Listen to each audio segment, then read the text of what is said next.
It's Thursday, so I think the only appropriate thing to do is to overthink a life concept, apply video game terminology to it, and then continue on with our day. How does that sound? I think it sounds good. So let's get some coffee going, and then you know what goes good with coffee? Waffles. Someone in the comment section yesterday was like, hey, to skip the waffling, go to minute 9. And then like a couple of emojis. I'm like, dude, I'm just talking about life here, bro. Like, come on. Oh, people are so silly. We're going to go with AeroPress today because it'd be fun. I was thinking about it the other day. I often, yesterday I talked about the comment section. I often go through there and, respond or not respond to some. And it got me thinking of a Souls-like. I know, crazy, right? So let me unpack this a little bit. I believe life's in seasons, and Souls-like, life is a Souls-like. And so when I was going through the comments, someone was like, this guy is all over the place. Well, that's variety.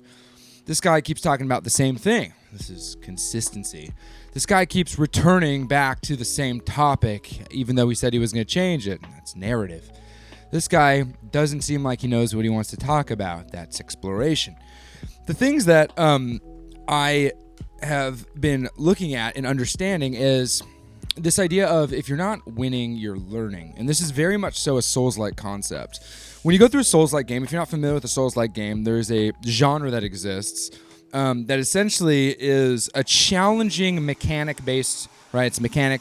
You're trying to defeat bosses. Those bosses are super challenging. When you go to beat them, you often don't defeat them the first time. It's rare that you defeat them the first time. If you do defeat them the first time, which there's inevitably going to be someone that says, no, they're not that bad, you just have to learn it in the comment section, then good for you. You can defeat it the first time. But it's not uncommon for someone to approach a boss and be defeated immediately. In fact, that is the draw to Souls-like. It seems interesting to me that someone's like, yeah, I like being beaten down to nothing and then have to figure out how to build myself up again. Now, I say that's bizarre, but I do CrossFit and strength training, so that's essentially the exact same thing. Every single time I go to work out, it's just destruction upon destruction upon destruction. And anytime I do strength training, I just leave in a puddled mess. So all these things are relatable in life to a certain extent. But with the Souls-like thing, I was like, this is an interesting concept because if you take that concept and expand it to like a work experience, like if you're not winning, you're learning. There's obviously the extremely arrogant way of looking about it. Like if you're not winning, you're losing. I get it. Some people are in that boat. But for me, if you're not winning, you're learning. If you're not succeeding, there's something to be learned from that. And over these past 4 years of me making content on the internet, I feel like there has been a tremendous amount of that that I have been able to relate to, right? The whole learning aspect of things.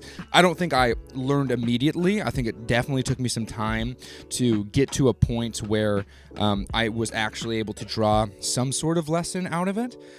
But that concept in and of itself, I was like, man, this is so relatable to experiences that I've noticed in my daughter who's been recently introduced to video games in the way that she plays. So her first game I've mentioned before was Super Mario World because I start my daughter on quality games. And with Super Mario World, she's not playing mobile games. She's not playing, iPad games. She is playing, when she plays a video game, it is specifically Super Mario World. And she's gone on to play Yoshi's Crafted World and a little bit, a lot of it of Super Mario Wonder.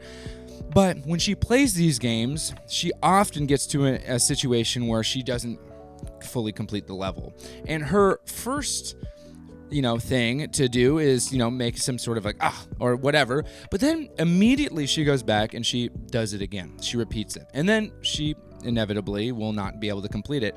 And maybe she even gets stuck and then she goes again and again. And at some point she's going to ask me to help her out, or she is going to, move on to something else. But for the most part, my daughter will continue to try and try and try again, which is something that I think as parents, I love to see that in my kid, that she doesn't just start playing a Mario game and then gets too hard and then gives up. I've definitely gotten to that point with video games where it's like, oh, it's too hard, I don't want to do it anymore.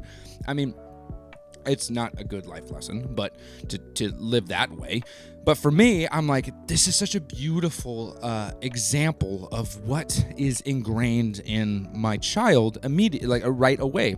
She approaches a problem, sees that the problem is challenging, and goes, I'm going to then learn from the past one. Oh, I need to jump over these shells. Oh, there's 9 shells. If I pick one up and launch it, I'm going to be able to get an extra life. Like these types of things. And then she adds that to the list of things she needs to do to get to the finish line. And for me, I'm like, dang, dude, that is such a crazy, awesome lesson to learn, not only as a child, but to actually glean from as an adult. I'm like, dude, watching my kid play a Mario game is teaching me how to approach life as an adult. Like, how crazy is that? And not just that, but I started to pull some of those ideas and some of those things out of watching her and my own experiences and looking at my past few years of bouncing all over the place, not being able to complete tasks and stuff like that, and go, man, I haven't failed. I've only learned. There's something in life that I think I realized through playing video games, and that is it's trial and error. A lot of it's trial and error. If you want to do something and the only way you'll do it is if you know that it'll succeed immediately, then you will never, ever do anything at all. That's happened to me multiple times where I'm like, oh, I want to choose the right game to play on Twitch because I want it to succeed immediately. And therefore I sit there and I agonize and I try to figure out what is going to have the best ROI, what is going to have the best engagement, what's going to be the most exciting, just to sit there, find that option and realize, gosh darn it, I don't even enjoy this experience. And this is something I think that can be extrapolated to plenty of different elements or different aspects of life in general. But the main thing that I see here is, dude, life is a Souls-like. Souls-like games, you get to a point where you get defeated by the boss. One of the mechanics of a Souls-like game, it doesn't even have to be a boss. It can be just some mundane mob or a singular NPC that you're not paying attention to. But at any rate, when you get defeated, often one of the mechanics is you drop all of your currency, experience, points, whatever it may be. These experience points that you are holding on to and collecting can be used to purchase gear, to upgrade stats, to progress different elements of weaponry or whatever it may be. These points are the uniform currency, right? There's not experience independent, currency independent, weapon points independence, like a Final Fantasy game or something along those lines. It is one specific currency, which makes it even more challenging. And also that currency that you drop, if you're not careful, you don't spend it and you're sitting on hundreds of thousands of currency points and you're not doing anything with it. You get to a point, you get defeated by a boss. If you don't go back and collect that currency, if you just go the other way, or worse yet, let's say you drop all of your points and you then go and get attacked by something else or you're not paying attention, you lose them all. That's one of the mechanics of a Souls-like is when you die, you have to go back to the point of where you lost that specific amount of points, retrieve those points, you get them back, and once you've retrieved those points, you go on and continue to do whatever you need to do. If you decide to not retrieve those points, then you lose all of it. How beautiful is that as an allegory to how life works when you go through some sort of thing that is challenging, that is completely decimating, maybe even just destroys you as a person. I'm thinking of my past year. Last year was hands down the most brutal year of my life. Very, very simple share. Like, one, physically, I went through a tremendous back injury. Like, tremendous back injury? Terrible, whatever it may be. Hold on, sippy sip. Delicious. Some more? I went through a terrible back injury. That back injury bled into my life so much so that it actually, for I'd say 6 to 8 months of my life last year, I was in a state where I couldn't do most things. Walking was painful, sleeping was painful, waking was painful, everything was painful. Along with that, I was taking care of a freshly he wasn't freshly born. He was like 6 months, but I was the dad at home. My wife had returned to work, so I was the dad at home with my son and my daughter. So that, in tandem, also dealing with identity crisis, all these different things, all of it compounded to one of the most challenging mental, physical, spiritual years of my life. And I equate that to going through the gauntlet in a Souls-like game just to get to a point where I have an option. So at the end of last year, I was faced with a pretty, I would say a defeat. That defeat was, career-wise, I had shot myself in the foot by changing things 150 times. Physically, I got to the heaviest I've been in years. I couldn't do any working out.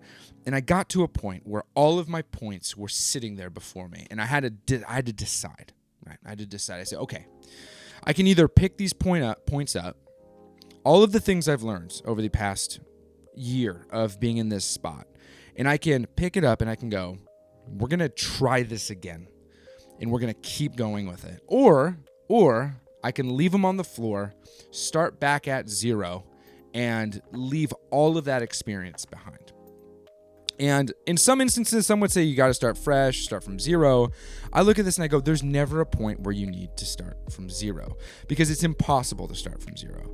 Every experience you have is maintained within you. Unless you're, Drew Barrymore in 50 First Dates, then you may lose all of those experiences because it is what it is. That's one of the greatest movies of all time, by the way. Well, okay, let me roll it back a second. Greatest romantic comedies of all time. I mean, we have freaking Samwise Gamgee in there, dude. Flex shirt meshies. Dude, come on, bro. Flex shirt meshies. We see you, Samwise. You're getting freaking yoked, bro. Love it.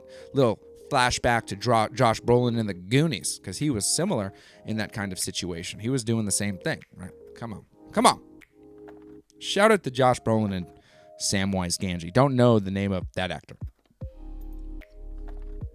At any rate, you have so many experiences to draw from. And at that point, I would say this was probably 3 months ago, I said, okay, we're not just going to pick up these points. We're going to run.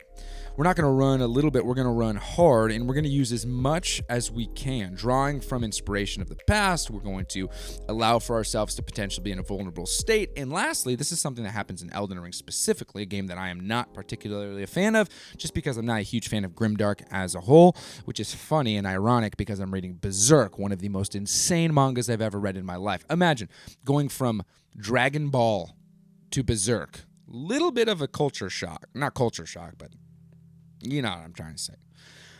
I decided to go in a crazy direction. I said, I'm going to take all of this experience I have, all of the different things that I have gained over the past 3 to 4 years, and I'm going to put all of it into a specific avenue of conversation. I'm going to attempt this boss of content creation. I'm going to attempt this boss of career and stay-at-home father.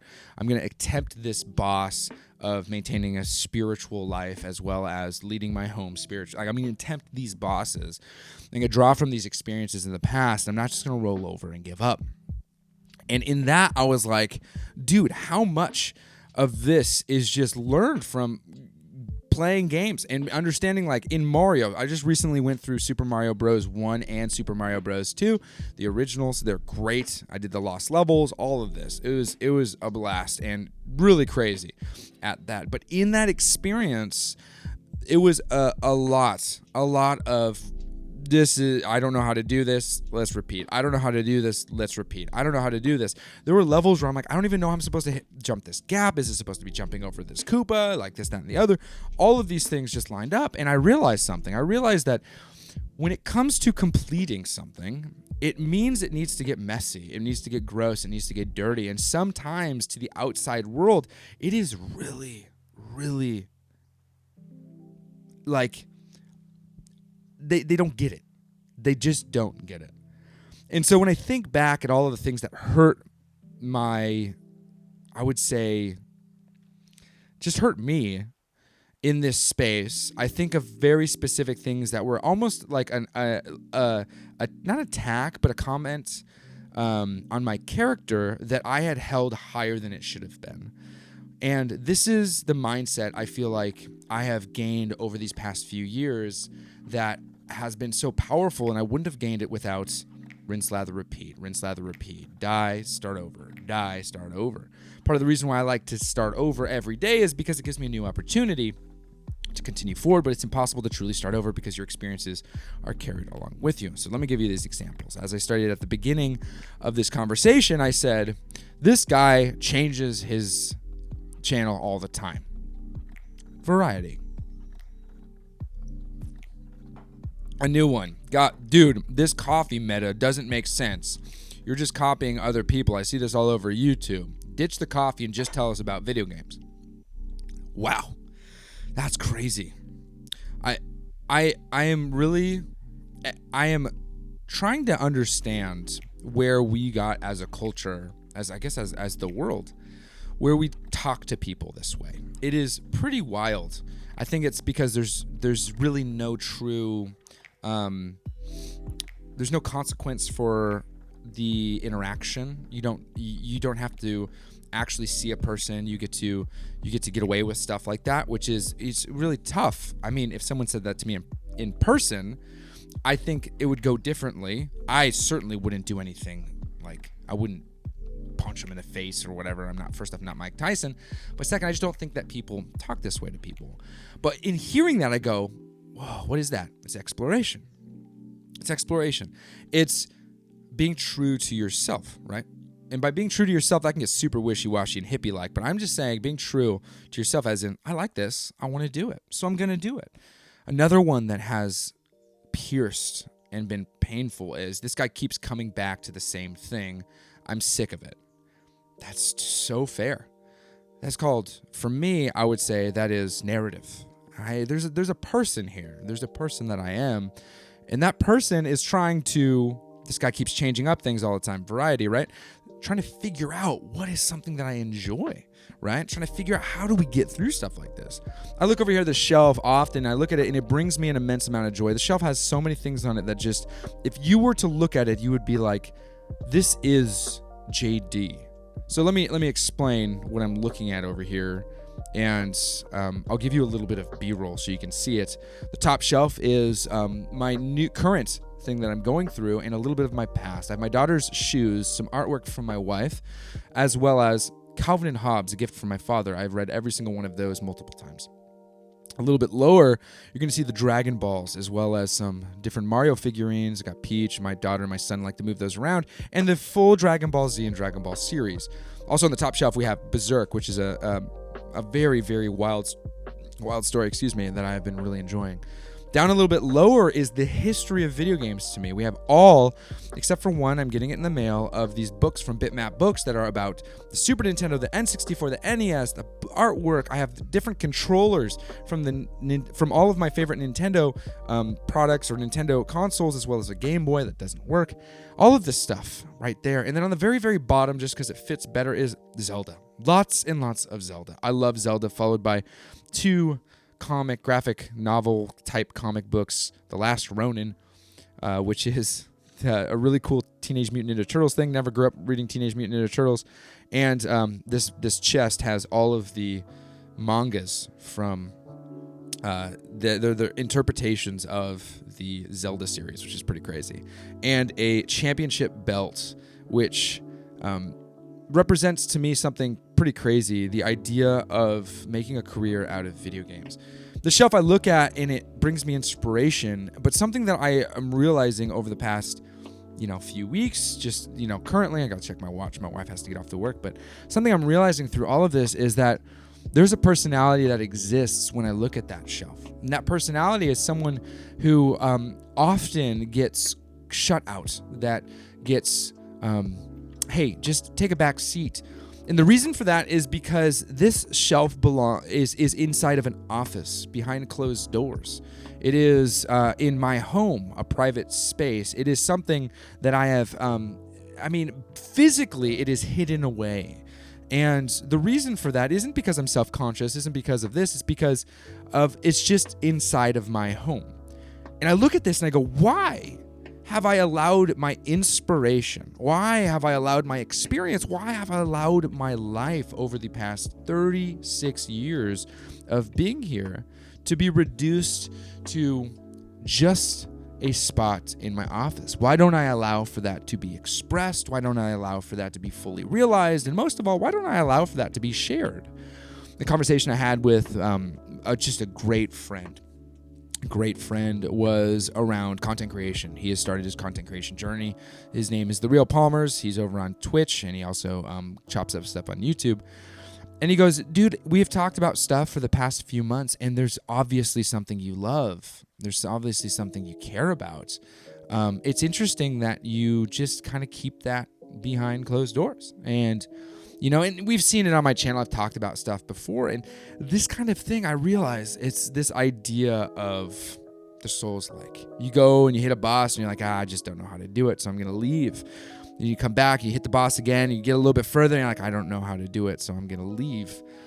And then you finally get to a point where you're like, I guess I'm just going to turn off the game and maybe never come back. And I'm realizing when I look at this shelf, when I think about just life in general, when I think about stuff, how many instances in my life have I entered, hit a boss, and go, you know what, I'm just going to shut off the system, and I'm going to give up.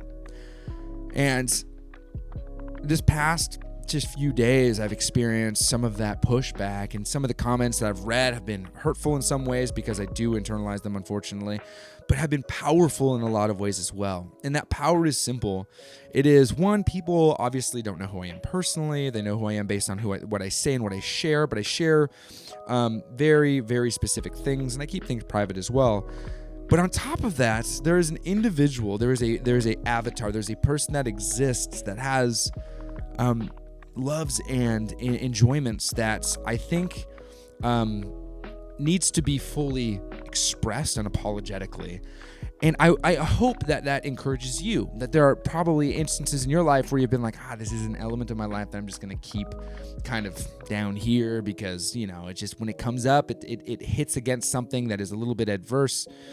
Whether individuals think that I'm weird or whatever it may be.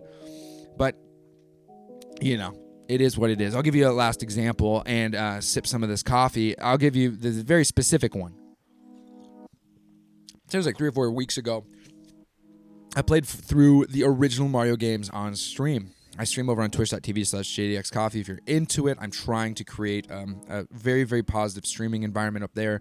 I enjoy having conversations with people as I stream. It's very fun. Currently switched to a little bit of the middle of the day pack just because it works best with my lifestyle. But I streamed Mario, the original, the Super Nintendo version through Super Mario All-Stars, but I played through Super Mario Brothers, the original. And it was a masterful experience. It was incredible. Recently, I played through Final Fantasy VII Rebirth, and it's a fun modern-day game, but then I got to a point where it's just a lot of cinematics. I needed a break, and I started playing A Link to the Past, which is currently what I'm playing.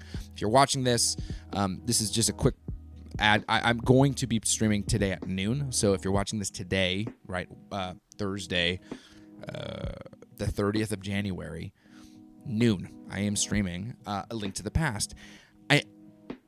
I can't be bothered by the fact that, dude, this guy just keeps going back. Yes, there is a love, there's an adoration, there's an excitement. There's a boss that exists. That boss is, how can I enjoy this publicly with a community and not worry about the overlords, right? This is something that exists for all of us. We all have the overlord that makes us feel like, I don't know if I'm allowed to enjoy this publicly, right? Of course, appropriate things. I hope that this speaks to you in certain ways. If it doesn't, cool. If you think that I'm just a rambling man, fine. I get it. I am a rambling man. But I'm speaking to someone. If I'm speaking to you, hi. You've been seen. You're awesome. You're rad. Love the thing you love. Tell people about it. Be the weirdo who talks about Star Wars with some random girl who you've never met before, because they may become your wife and give you 2 beautiful children. That's what happened to me. All right, you guys are awesome. Have a good one. Have a great one. Play more. Be kind. Drink a lot of coffee. Get over caffeinated. Talk too fast. Be weird. Be silly. Be goofy. Be wacky. But the most important, be kind.